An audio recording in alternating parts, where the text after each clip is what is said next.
This screencast provides a quick tour of the database CINAHL, which stands for the Cumulative Index of Nursing and Allied Health Literature. As the name suggests, this is the ideal database to find journal articles and trade publications on nursing and other allied health topics such as occupational therapy and audiology. To access CINAHL, navigate to the Databases page, select Popular Databases, and click on CINAHL+. This will open the database where you may be prompted to enter your UTOR ID and password. The default screen here is the Advanced Search page, where it's recommended that you begin your search. To do so, you can enter your search terms into the search boxes here. There's also a basic search option that you can access by clicking this link.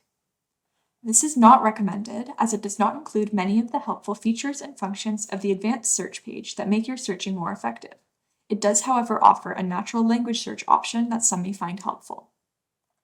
To view previous searches from your current session, you can navigate to My Ebsco at the top of the page, select Recent Activity, which brings you to this page here.